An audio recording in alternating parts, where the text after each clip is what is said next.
So while I go through this, I'll do a few overviews. I go a bit too, off on these tangents, and then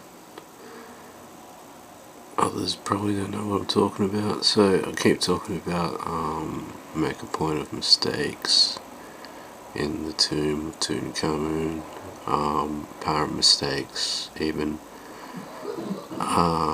like the eye, as I was discussing in the last video. The eye, as in, can't see it too well there, but it's a whole eye, and it shouldn't be. It should be a side-on view, and then I proceeded to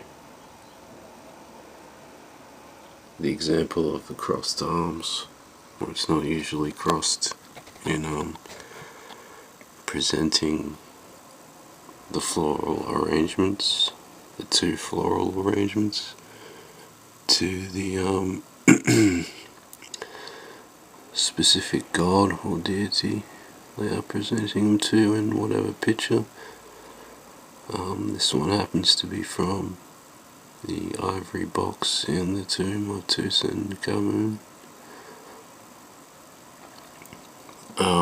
So where were we really? We're getting into some occult themes, so I went a bit occult and did up the old genetic code based on the key code 322. And I've been going over how this too is encoded in various ways within this tomb. So, and I explained how, well, I didn't really explain it, that's why I'm doing another video, with the twos in a certain progression, how there's an external relationship too with certain people, especially that associate with this, that slip into certain timing, because they know genetic code is your perception as well, and there is a connection in reality. So it's hard to find examples like they are hidden, such as what I'm about to describe, such as this character John D.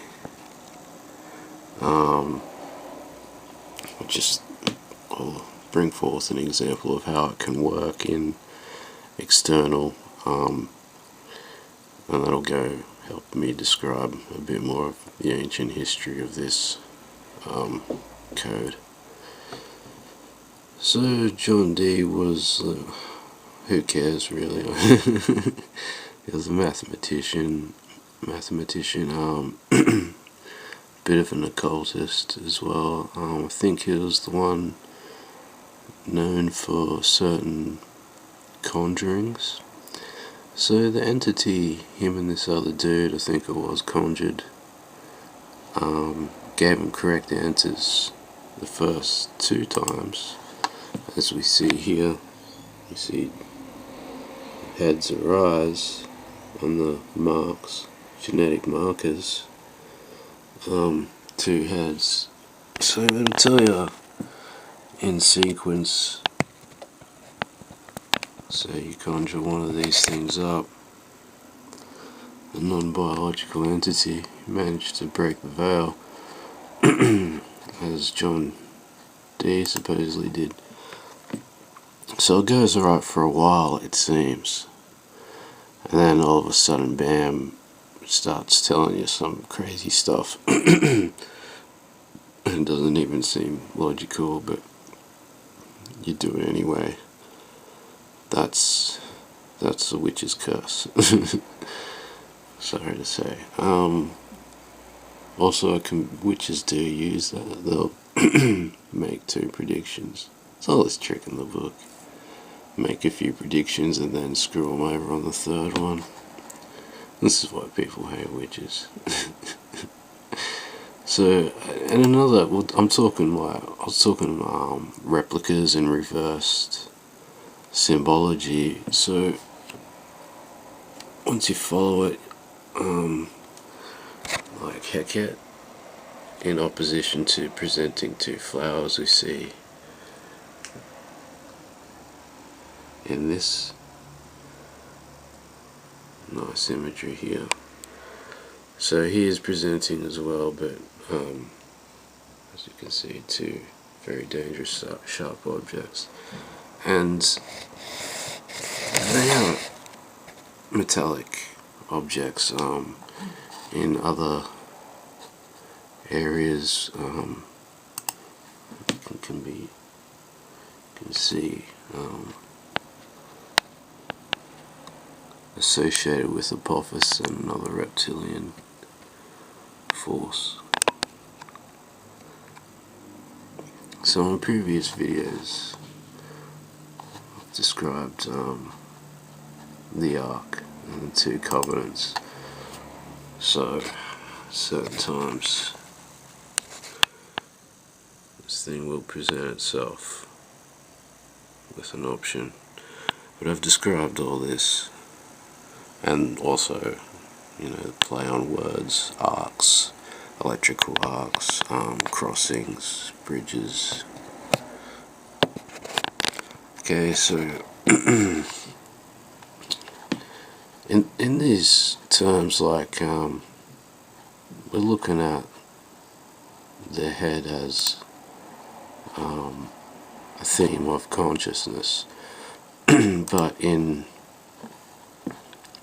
a different scale, like not a scale, in a different arena, but it's the same abstract mirror. So yeah, we are dealing with consciousness here and its relationship to the genetic code.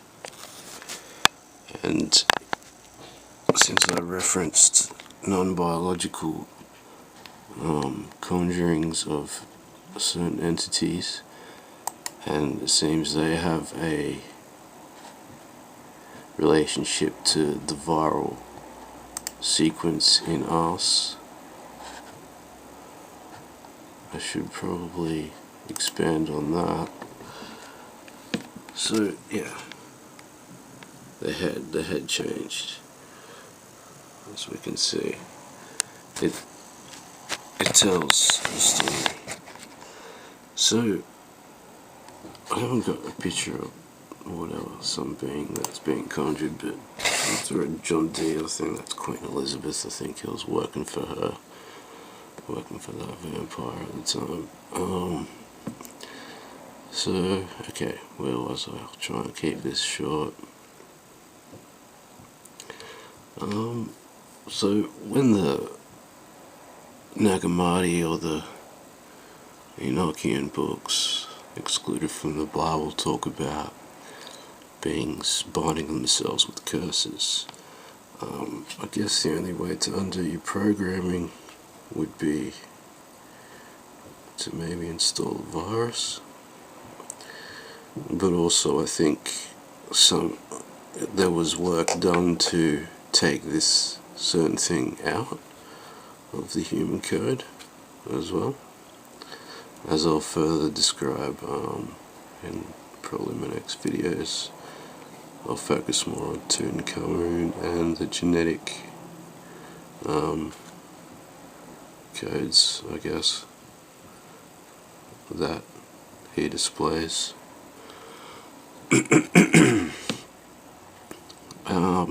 Yeah, so I guess no need to go too deep into the occult themes.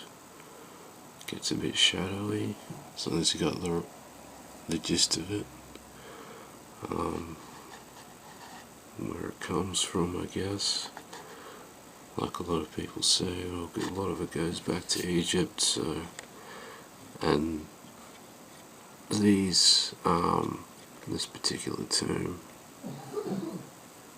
has a lot of the history as well, so it leads us up from the past to the future. It uses the oldest themes, and it's It doesn't look overly Egyptian. Oh, pretty much, you can tell, but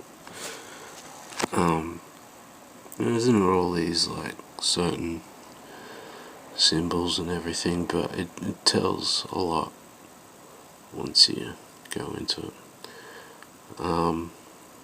Okay, so the head wound, replacing the head.